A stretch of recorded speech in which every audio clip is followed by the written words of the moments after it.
He was written as a deep-dyed, snarling villain, and he bored the out of me, because there is no longevity in deep-dyed, snarling villainy. And already I started to plan what I was going to do about that. Irwin not only allowed me to do that, but one day said, "Do more." And I did. And the rest, as we say, is history. There is a particular kind of honesty that only arrives at the very end. When a person spent 6 decades carefully choosing which truths to share and which ones to quietly carry alone, something shifts in those final years. The careful filters come down. The practiced answers get set aside. And what comes out is the real story. The one that was always there underneath the polished interviews and the convention appearances and the cheerful nostalgia. That is exactly what happened with the surviving cast of Lost in Space. And what they finally said, when they had nothing left to protect, changes everything you thought you understood about one of the most beloved science fiction shows ever made. By 2025, the original cast had been reduced to a handful of survivors. June Lockhart, who played the Robinson family matriarch Maureen, was the last of the adult generation still alive. Bill Mumy, the boy who had become Will Robinson at the age of 10, had reached his early 70s. Angela Cartwright, his television sister Penny, was right alongside him. Marta Kristen, the eldest daughter Judy, had made it past 80. These 4 people had carried the real story of Lost in Space through 6 decades of television history, convention circuits, revivals, and reboots. And in their final years and final interviews, they let out, not all at once, not dramatically, but piece by piece, the way truth usually surfaces when people stop being afraid of it. June Lockhart passed away peacefully in October of 2025 at the age of 100. Before she went, she had spoken more openly than at any point since the show ended in 1968. What she described was not the warm, nostalgic portrait that television history usually paints of beloved classic shows. She described what it actually felt like to be a professional actress at the height of her career, committed fully to a production she believed in, and then to walk into her kitchen one ordinary morning, pour her coffee, open her newspaper, and discover that her job no longer existed. No phone call, no meeting, no producer sitting across a desk thanking her for 3 years of her life. A small notice in the entertainment section. That was CBS's farewell to the cast of one of the most watched science fiction programs in American television history. The show had premiered on September 15th, 1965, and from the beginning it carried secrets that the people making it were not entirely free to discuss. What most fans never understood is that the Lost in Space they watched was never the show its creator intended to make. Before there was a robot warning about danger, before there was a scheming Dr. Smith, before there was a single foam rubber alien or a single comedic moment, Irwin Allen had made something completely different. He called it No Place to Hide, and he filmed it in late 1964 on a budget that made it the most expensive television pilot ever produced at that time, $600,000. The cinematographer had won Academy Awards. The special effects work was handled by a man who would later win Oscars of his own. The music was composed by a young man named Johnny Williams, 24 years old, who would eventually become John Williams and give the world the themes from Star Wars, Jaws, and Indiana Jones. The original pilot was serious science fiction. A brilliant family launched toward the stars, knocked off course, stranded on an alien world, forced to survive through intelligence and cooperation. No villain, no comic relief, no internal conflict designed to generate weekly drama. The Robinson parents both held doctorates. The children were prodigies. Will Robinson sat around a campfire and sang an old English folk song. It was the kind of television that trusted its audience completely. When Allen screened it for the executives at CBS, they bought the series immediately and then handed them a list of things they needed changed. They wanted a recurring antagonist. They wanted a robot. They wanted the serious edges softened into something more accessible for a broad, weekly audience. Allen pushed back where he could and surrendered where he had to. The original pilot was sealed in a vault. Most of its footage eventually cut apart and quietly inserted into the early episodes of Season 1. The show that replaced it was something else entirely, and the man most responsible for what it became had never been part of the original plan at all. Jonathan Harris arrived in Lost in Space as a character written to disappear. Dr. Zachary Smith was a spy, a saboteur, a man who opened the series by committing murder and reprogramming the Robinson family's robot to kill them all in their sleep.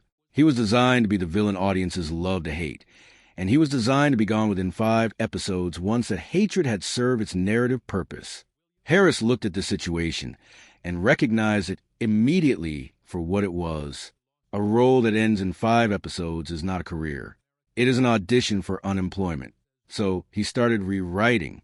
What Harris did over the following 3 seasons was one of the most remarkable acts of creative self-preservation in television history. He would arrive on set with entirely new pages of dialogue he had written the night before and cheerfully announce to the cast that the scenes had been updated. He engineered storylines so that every thread eventually circled back to Smith. He invented a voice for the character, a set of mannerisms, a whole catalog of insults aimed at the robot, none of which appeared in any script because Harris had constructed them himself. Phrases like bubble-headed booby and nickel-plated nincompoop were not the work of the writing room. They were the work of a man sitting up late at night, building a character from the ground up, because he understood that the character on the page was not worth saving. He later explained the logic with perfect clarity. The robot was intelligent enough to see through Smith's schemes, and Smith had to keep attacking it to prevent it from exposing him. Every insult was a survival tactic dressed as comedy. By the time Irwin Allen understood the full scope of what had happened, 500 fan letters a month were arriving addressed to Dr. Smith. The character meant to vanish inside 5 episodes had become the reason most people were watching the show. But every decision has a cost, and the cost of Harris's brilliance was paid by someone who had no say in the matter. Guy Williams came to Lost in Space as a genuine star. For years, playing Zorro for Disney had made him one of the most recognizable faces on American television. He was tall and physically commanding, fencing trained since childhood, and genuinely excited to play John Robinson, the mission commander whose intellect and leadership would carry his family through an unknown universe. This was supposed to be his show. His name was going to be on the marquee. What happened instead unfolded slowly enough that each individual step seemed almost reasonable, and the cumulative result was devastating. As the Dr. Smith storylines expanded through Season 1, Williams' screen time contracted. By Season 2, it was a consistent pattern. By Season 3, it was simply the reality of the production. Williams would appear on set, deliver a small number of lines, and stand in the background while Harris and Bill Mumy and the robot carried the episode. Mark Goddard, who played the pilot Don West, described the atmosphere on set without softening it. There were hard feelings from Guy especially. He said, Harris himself acknowledged what he had done to Williams, which is remarkable given that he never stopped doing it. He said openly that Williams had been hired to be the star and had ended up an occasional line every other week, and he called this very difficult for an actor to endure. He was right. He just didn't stop. Williams filled his hours between takes listening to classical music, reading, playing chess, buying stocks. Bill Mumy gave him a nickname based on how often he groomed himself between scenes, a man converting restless frustration into something that couldn't get him fired. There was reportedly one moment where Williams turned to Harris and said, with considerable feeling, that he would kill him, before adding after a pause that he meant Smith. Whether the pause was calculated or genuine, it captured something completely true about what Williams was living through every day on that set. After the show ended, Williams discovered that spending 3 seasons in the background of your own production does lasting damage to a career. Hollywood had quietly reclassified him. The roles that should have followed did not follow. What saved him was something he could not have predicted. On the other side of the world, in Argentina, he was not the man who had been marginalized by a television show. He was Zorro. The Argentine government gave him an apartment. The country treated him with a warmth and regard that his own industry had stopped offering. He spent more than 20 years there, living in a way that genuine fame makes possible, beloved by a country that had never forgotten what he meant to them. He died alone in his Buenos Aires apartment in May of 1989, a ruptured brain aneurysm. Nobody knew for approximately a week because he was living by himself, and the world had not yet produced a technology that would have made his absence immediately visible. Friends eventually reported that something was wrong. Police found him. He was 65 years old. Bill Mumy said simply that after the show ended, he never saw Guy Williams again. Not once. The man who was supposed to lead the Robinson family across the universe had spent his final years on a different continent entirely, found too late by the people who might have checked on him sooner. While Williams was quietly disappearing from his own show, another cast member was suffering in ways that were entirely invisible to the audience and apparently optional in the view of production company. Bob May was a man inside the robot suit for every single episode across all 3 seasons. The suit weighed approximately 200 pounds. Under studio lights, the temperature inside it reached levels May later described as a combination of a sauna and a jacuzzi operating simultaneously. The suit was nearly airtight. On at least 2 confirmed occasions, May lost consciousness inside it, his eyes rolling back, his body going limp, before crew members noticed something had gone wrong.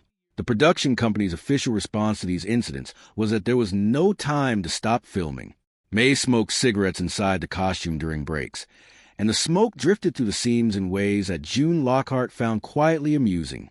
The legend is that Irwin Allen once arrived between scenes, saw smoke rising from the apparently empty robot, and genuinely panicked that the suit was on fire.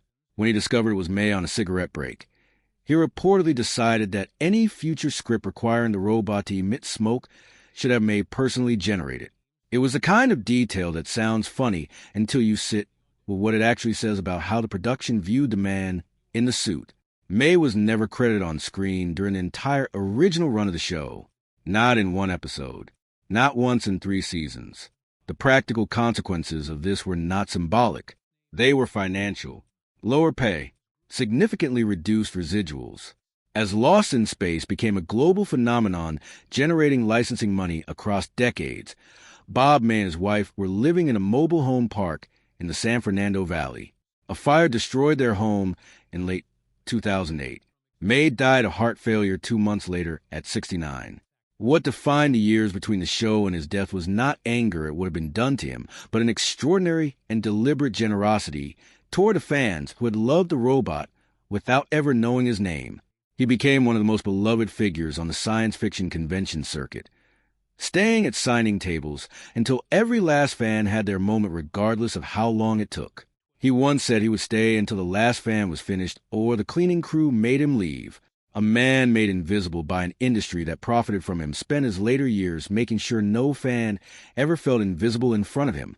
Most people who grew up watching Lost in Space assume they understand the rivalry with Star Trek. 2 competing visions of science fiction, battling for the same audience, with history eventually declaring a winner. The reality is considerably stranger. In raw weekly ratings, Lost in Space was not losing that competition. It was consistently ranked between 32nd and 35th in the weekly Nielsen numbers. Star Trek never climbed higher than approximately 52nd during its entire original run. The show that television history remembers as the gold standard of 60s science fiction was losing the audience contest every single week it was on the air. The rivalry had actually begun before either show existed. Gene Roddenberry had pitched Star Trek to CBS in a lengthy meeting, and the network's interest in the details of the production plans was directly connected to the fact that they were already developing Lost in Space and had no intention of purchasing a competing property. CBS passed. Roddenberry went to NBC. Both shows then spent 3 seasons chasing the same viewers without ever actually competing in the same time slot. The strangest artifact of this supposed rivalry involves a pair of ears. During the 3rd season, the Lost in Space makeup department needed to create a pointy-eared alien character and found themselves short on time and money. Their solution was to borrow the actual molds used to make Spock's ears from the Star Trek production, paint them a different color, and use them on their own alien. When devoted Star Trek fans spotted this, they accused Lost in Space of plagiarism. The real explanation was entirely ordinary. The makeup artists on both productions were close friends who regularly shared resources to meet deadlines that were otherwise impossible. The supposed enemy camps were trading supplies and covering for each other the whole time. Meanwhile, inside the Jupiter 2, one of the most genuine love stories of that entire television era was unfolding in plain sight. Angela Cartwright was 13 when the show began filming. Bill Mumy was 10. They grew up together on that set, tutored together at the studio school, eating lunch together, running scenes together, navigating adolescence in the strange hothouse environment of a professional television production. Mumi described it later with a directness that has always characterized him. They were each other's first real love. He waited until he was old enough to drive before asking her on a proper date. Not because anyone required it, but because he wanted it to feel like what it was. They were briefly engaged in the early 70s before ending things quietly. Two young people mature enough to recognize that they were still becoming the people they would eventually be. What nobody predicted was that 50 years later, they would still be genuinely close. Not politely distant in the way that former relationships sometimes become. Actually close. Writing books together. Appearing at conventions together. Being photographed laughing together as recently as early 2026, alongside Marta Kristen. Three people who shared a fiberglass spaceship for 3 years and never fully let each other go. And then there's a detail that Mumi carried quietly for decades before finally making it public. While he was spending his working days on a Lost in Space set fighting alien creatures and playing out adventures across the universe, he was going home every single evening and watching Star Trek. He was, by his own description, a devoted fan of the show that was supposedly his show's direct competition. He eventually made it official by appearing in a Deep Space Nine episode, playing a Starfleet officer who dies in combat. The producer, it was reported, got considerable satisfaction from the idea of killing Will Robinson. The show ended not because audiences walked away, but because Irwin Allen refused a budget cut. CBS offered a 4th season at 15% less money. Allen said no. The cancellation was announced in February of 1968. The cast read about it in newspapers and received phone calls from agents. There was no wrap party, no formal goodbye. The Robinson family had filmed their last episode believing completely that they would be back in 8 weeks for another season. They never came home in the story. They never reached Alpha Centauri. The final episode left them stranded exactly where they had been for 3 years, and then the camera stopped rolling, and that was that. What the people who made that show chose to do with what was done to them is the part of the story that television history consistently fails to tell properly.